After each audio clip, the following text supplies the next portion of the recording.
Hello and welcome back to another episode of this Brewers March to October. In the last one, we had the first game of the playoffs for this March to October. We took on the Nationals in the NLDS. The Nationals won their wild card game in this, and we were the number one seed, and we took them down in game one. And us Brewers fans are going to continue to try to live through this series and beat the Nationals instead of losing to them in the wild card like the Brewers did in real life. We're going to try and beat the Nationals here. Our key moment for this episode is going to be to win this game to seize a 2-0 series stranglehold against the Nationals. If we can go up 2-0, I can almost guarantee we'll win this series. So the Brewers grabbed an early advantage in the series with a big win in game one. Heidi, what can you report about what they're thinking heading into game two? Well, Matt, thanks. Talking with the team and their coaches earlier, they stressed this game today. They said taking the first one was great, and it's always a confidence builder. But if they don't take care of business in game two, that first win doesn't really mean that much. A 2-0 lead in a 5-game series, though, now that is something they can get excited about. So this game seems to be quite the pitcher's duel so far. Only 3 total hits from both teams combined. 2 for the Nationals, 1 for the Brewers here. So both teams getting pretty much just beaten up by the pitching. Brandon Woodruff throwing a really good game. And of course, the very first pitch I throw, it's to Trey Turner, and he puts it in the gap. That's not the start we were looking for. We gotta try and keep him from scoring at all costs, because if the momentum stays the same in this one, it's going to be tough to come by runs.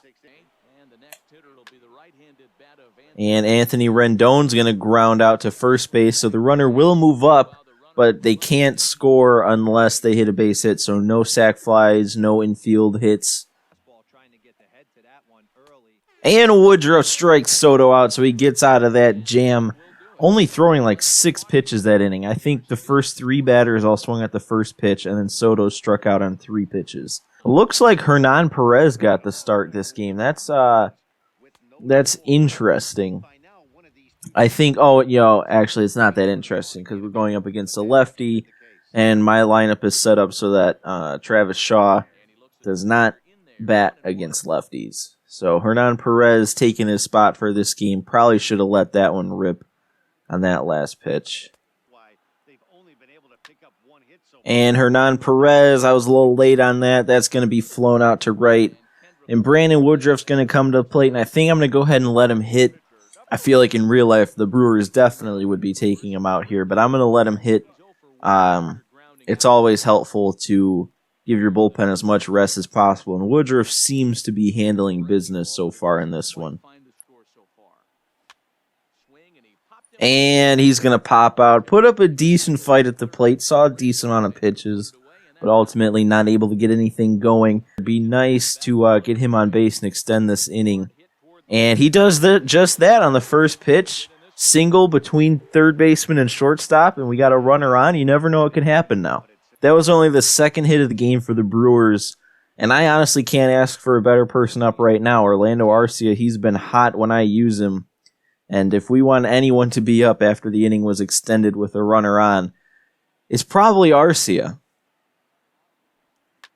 And I swung at a pitch that was a little low, and I probably shouldn't have swung at that, grounding out to third. And that's going to end the inning. So we can't get anything going, but at least we got another hit on the board off Corbin, so maybe we'll be able to start seeing him better if they don't take him out.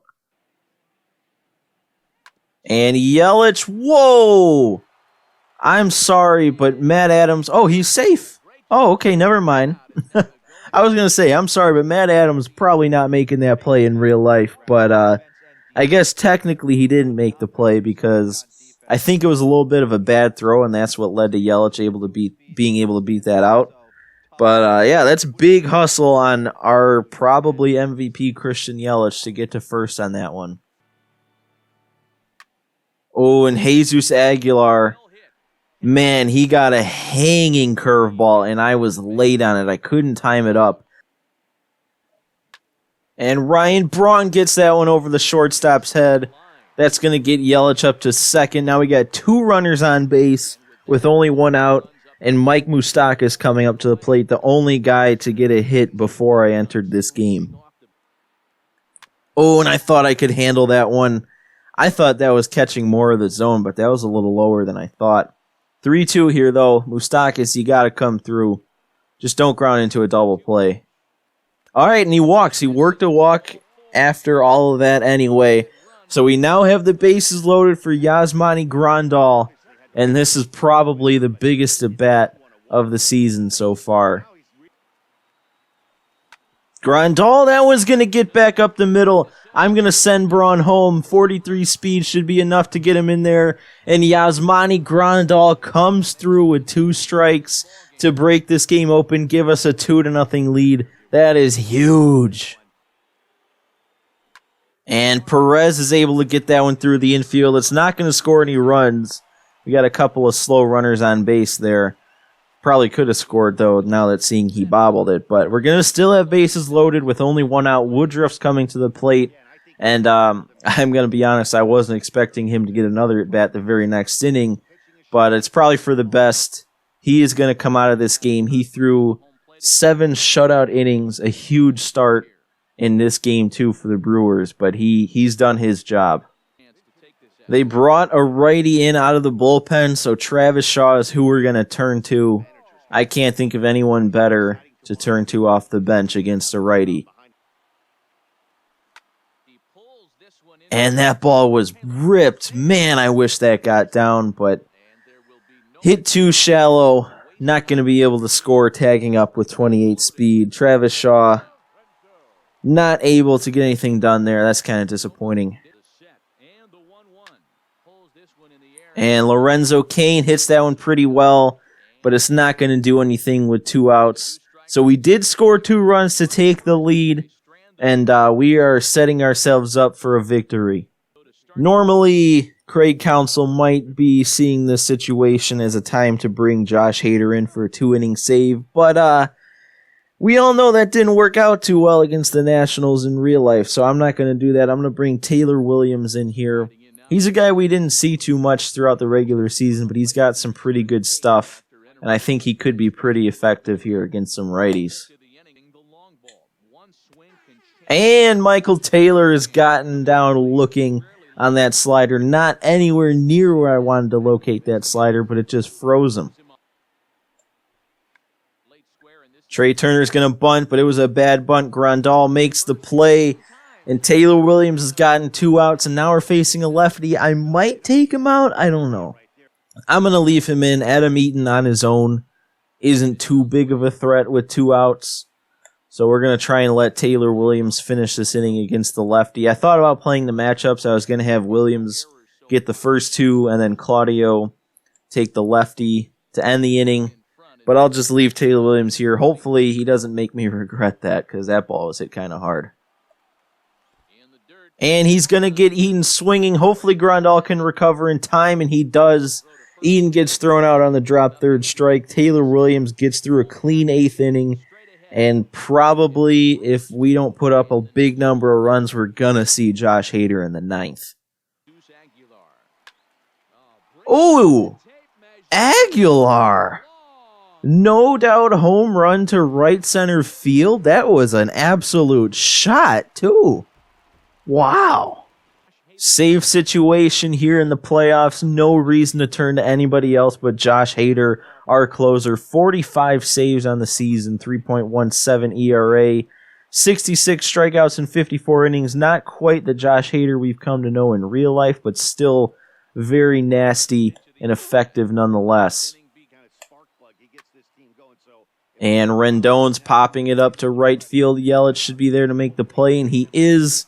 So we get the first out of the inning here. 2 lefties to go. Hader's got the matchup in his favor. Juan Soto sitting down on the slider. You don't know how good that feels after what he did to the Brewers. And that should do it. Aguilar takes it over to first.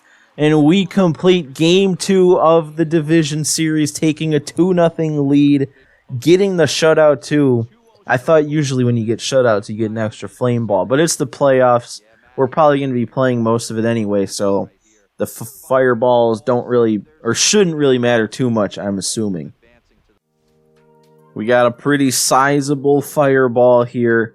I don't know how much use it's going to get, because, yeah, I would assume we'd just play the very next game anyway, because it's a big one. If we can win this game, we advance to the NLCS, and man, I was kind of hoping that it was just going to be like a 9th inning quick thing, but it's going to be another game where we enter into this from the 6th inning.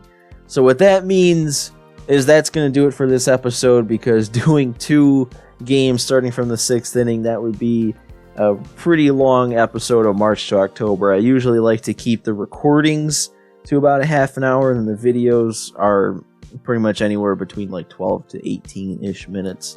But if I did another one in this episode, the episode would be way too long. So we're going to save this game for the next one. I hope you guys enjoyed this one. If you did, make sure to hit that like button. If you want to see the rest of this March to October come to a conclusion, hit that subscribe button so you don't miss any of it.